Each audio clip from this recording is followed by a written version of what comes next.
Sa panahon po ngayon, moderno ang mga gamit.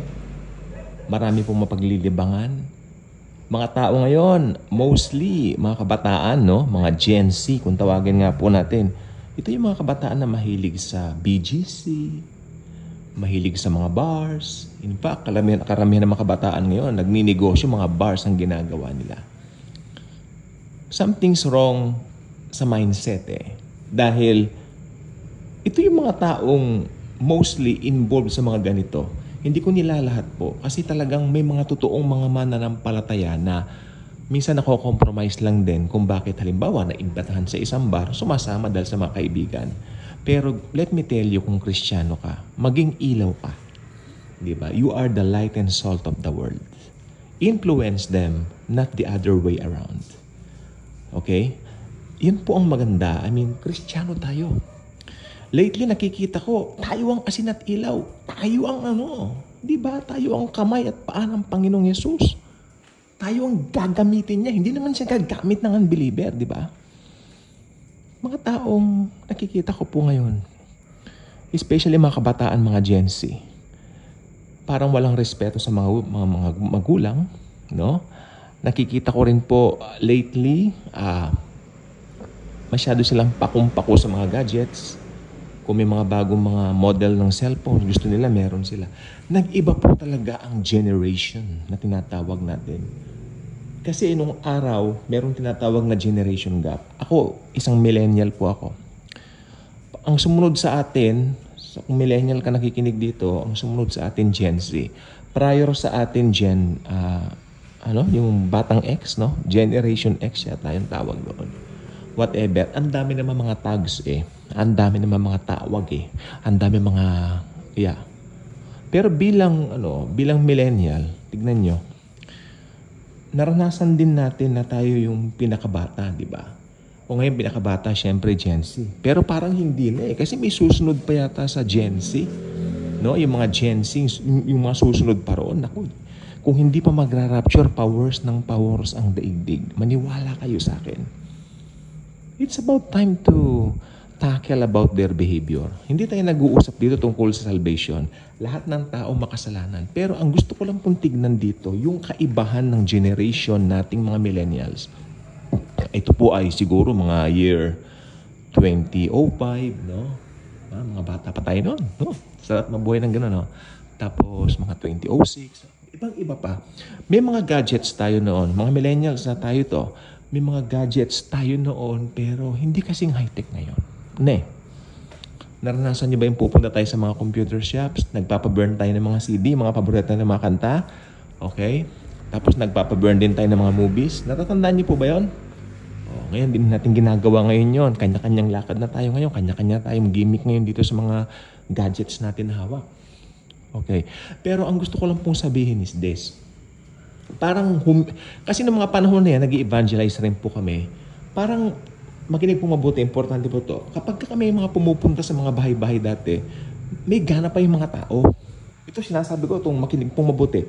Ang mga year na 2008, 2009, 2010, may gana pa mga tao Pag may sinabi kong ganito, ganyan, may Bible study tayo sa ganyan, talagang may mga umattend. Iilan pa lang ngayon. May mga cellphones kami noon, tayo noon, pero hindi pa mga smartphones like now. Diba? Yun ang nakita kong kaibahan dito. Ngayon, we can watch all ng mga bagay na gusto natin panoorin using our gadgets. Ito, nagre-record ako using a gadget, itong aking cellphone. Diba? Pero on the lighter side, on the positive side, nagpasalamat ako sa Panginoon. Lord, salamat. Pero naway, magamit ito sa iyong kaluwalhatian. Mga bata ngayon, bars. Mahilig sila sa bars, gimmicks. Itong Espanya Boulevard, punong-puno ng syempre mga estudyante, nakakatuwa po, no? Pero mostly dyan, puro gimmickero, magigimmick, puro ganyan na lang Puro, may mga salita sila ngayon na, sana anong ganap, mga ganyan. Samantalang yung ganap na salita ginagamit sa Bible yan, naganap na. Di ba? Napaka-importante niyan. Ngayon, ginagamit lang nila for worldly pleasure. So, itong gusto ko pong sabihin ngayon, nag-iba na po ang mundo. May nagsabi po sa akin, kapwa millennial din natin, no? Para mga robot na mga bata. Yun sabi niya, yes, I can say that. I can say that. Ngayon, pasok na po tayo sa topic natin. What a good introduction, right? Coming from me? Thank you. I just prepared you to a more, pwede ko sabihin, hindi naman nakakatakot, pero at least more things to consider regarding the future. Sometimes tayo, pakumpako na lang tayo sa present. Okay, that's nice. Sabi, huwag kang mag-worry sa future. Pero kasi may hinulaan ng Biblia ng mga magaganap na events in the future. Yan po maliwanag nakasulat sa taas. The Great Tribulation. May sasabihin po ako sa inyo, araw-araw ngayon, church age ngayon, di ba? Hindi ka mananampalataya, araw-araw nagpapatayo kayo ng mga bars, di ba? Nandiyan kayo sa mga bars, nagigimik, ganyan-ganyan. At dumating yung rapture, maiiwan kayo. Sabi ko, hindi mananampalataya, pero halimbawa, merong isang mananampalataya na imbatahan sa isang bar, nagigimik lang, believer siya, mararapture yon. Magugulat kayo, mawawala siya sa harapan ninyo. Mararapture po siya. Ngayon, pasok na kayo ngayon sa tribulation. First 3.5 years tayo. Walang alam sa Biblia itong mga ito hindi ba? Wala silang alam sa Biblia So, pwede natin sabihin na talagang mangmang sila sa salita ng Diyos. Then, right there and there, magugulat sila. Ano nangyari? What's this chaos all around? May nagbagsakan ng aeroplano, nagbanggaan ng mga train. Nadiskaril ang mga train rather, tapos nagbanggaan ng mga buses, nagbanggaan ng mga trucks, nabangga sa bus, nabangga sa yung mga kotse, nagbanggaan, may nahulog sa tulay. Pinaka-nakakatakot sa inyo, mga nagbagsakan ng mga jet planes at saka mga aeroplano dahil ang mga drivers, mga born again. Mangyayari po yan. Believe you me, it will all happen in an instant, in a twinkling of an eye. Hindi po biro ang mga ganitong topic. Hindi po biro ang mga ganitong usapan. Ito ay totoo at totoong mangyayari. Paano ba maging handa rito? Simple. Receive the Lord Jesus Christ. Believe in the Lord Jesus Christ and you will be saved, you and your household. Napaka-gandang tanong ng jailer kay Silas at kay Paul. What must I do to have eternal life? Sabi ni Paul and Silas, believe in the Lord Jesus and you will be saved, you and your household, in your family sa ibang salin. That's nice. Very cool. Very cool statement from Paul and Silas to the jailer. The jailer represents all of the people na hindi mananampalataya. Actually, that jailer, ang kauna-unahang pagano o kauna-unahang pagan or hentil na naging Kristiyano. Correct? Tama po ba ako? Sa panahon na yan. Kaya itong gusto ko po sabihin sa inyo mga kaibigan at mga kababayan. Jesus is knocking. Alam niyo kung bakit siya nagnanak ngayon sa mga puso niyo? Basahin niyo Revelation chapter 3 verse 20. Behold, I knock at the door of your heart. Whoever will open it, I will go in and to have supper with him or her. Ibig sabihin, sabay kaming kakain. Di ba? Mag-breakfast tayo, mag-lunch tayo. Ibig sabihin, maganda ang buhay sa Panginoong Jesucristo. Why is He knocking right now? Dahil ayaw niya na maranasan niyo ang Great Tribulation. Lalabas ang Antikristo at sasabihin niya, ang mga born again na yan, ng mga praise the Lord, hallelujah na yan, di ba? Ba niloloko tayo ganyan?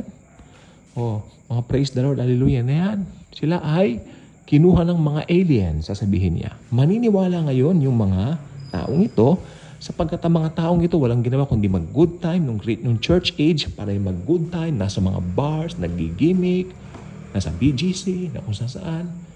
Di ba? Mga kabataan na bagong kotse, puro material na bagay ang kanilang pinagkakaabalahan. Kaya wala silang alam ano nangyari. Kaya maniniwala sila ngayon sa Antikristo. Kinuha sila ng mga aliens. They will believe that lie. Believe me. Then the Antichrist will gain popularity at sasabihin niya, I am God. Itigil ang mga paghahandog sa templo. Kasi papatayo yung third temple. Alam naman na ninyo yun. To make the long story short, pasok na ang Great Tribulation. Alam niyo po ba yung Antikristo, pag pumanik na roon sa dakong kabanal-banalan ng Templo ng Jerusalem na third temple na matatayo niyan in the future, pag ginawa yan ng Antikristo, sabi niya, I am God, Almighty, worship me. And magpatatak tayo ng 666. Pag ginawa niya, pasok na po yung Great Tribulation. Yan yung mga nandiyan sa litrato. Yan lang naman po ang mga mangyayari. Kayo na po ang bahalang mag-judge. Bahalang ba yan? I don't think so. Ayan po ay talagang tsunami. Lindol lang po ba? I really don't think so. Yan po ay malalakas na naglalakas ang mga lindol. Ano yan? Kwan lang ba? Nuclear war? I don't think so. Yan po ay talagang triple o quadruple na lakas ng nuclear war. Minsan ang bagsakan lang sa isang lugar. At marami pong ganyan. Yan po ang mga mangyayari. Hindi po biro ang Great Tribulation. Kaya minsan, natatawa ko pag naalala ko ng pandemic. Kasi nagpabakuna po ako. Moderna ang aking bakuna. Hala, nagpabakuna ka sa akin sa Facebook. Yung isang legalistic na kasama namin sa GC. Nagpabakuna ka, maiimpyerno ka na forever. Tinanggap po na raw ang mark of the beast. Nakakatawa po sila. Hindi nila alam ang sinasabi nila. Sapagkat, kung tinanggap natin ang mark of the beast sa modernang bakuna, nasaan yung halimaw? Nasaan yung antikristo? Walang antikristo. Diba? So, yan pong ibig ko sabihin. Rightly divide the scripture, you will learn and you will know kung ano ba sinasabi talaga ng Bible regarding these matters. May great tribulation po talaga at yan po ay sa future. At kapag ka naiwan ka dahil masyado kang pakong-pako ngayon dito sa mga bagay ng mundong ito, kaawawa at kahabag-habag ka. Dahil magdidesisyon ka ng pinakamalaking pagdidesisyon mo sa buhay mo. Makinig ka mabuti. Okay? Number 1, magpapatatak ka ng 666. All will be well sa iyo sa loob na maikling panahon lamang. Kasi di ba lalabas yung Antichrist, tapos magpapakilala siya after 3.5 years. So, magiging masaya ka lang 3.5 years. Sapagkat right after that, di ba? Paghuhukom na. O, di ba? Second coming na ni Jesus yan eh. Correct? O, yun, mangyayari. Ganito mangyayari. Magpapatatak ka, all will be well with you. Siguro, makakabili ka ng pagkain mo, makakaano ka, pero sandali lang yon. Pero, pag namatay ka, pag namatay ng paghukom, impyerno ka na forever. Yun na yung mark of the beast. Nakatatak na sa'yo. Ngayon, so on the other hand, magpapapugot ka ng ulo, mapaparangalan mo si Jesucristo, at pag namatay ka, langit ka naman. Mamili ka. The choice is yours. Ikaw na masyadong babad sa mga material na bagay ngayon. Marami ngayon dito makikita mo, gusto lahat sumikat. Ito mga Gen Z, gusto lahat sumikat. May makanya-kanya sila mga gimmicks. Ibang-iba nung panahon natin mga millennials. Talaga may mga shift. May mga talagang pagbabagong nakikita ako. Diba? Ibang-iba po talaga sila. Kaya nakakatakot po. Mostly, sabi nga ng isang pag-aaral, mostly nasasamba sa halimaw ay mga Gen Z. Correct. Kung mag-aano raw, kung magra-rapture na. At maiiwan sila, siyempre may mga Gen Z rin pong mararapture kasi may mga believers sa Gen Z in all generations. Pero what I mean, sa karamihan na maiiwan mga Gen Z dahil masyado silang pako dito sa mga bars, di ba? Gimmicks, gustong mag-artista, gustong sumikat, di ba? Mag-audition, sumikat. Isa lang ang sikat, si Jesus lang. How sad itong mga taong ganito. Bye-bye.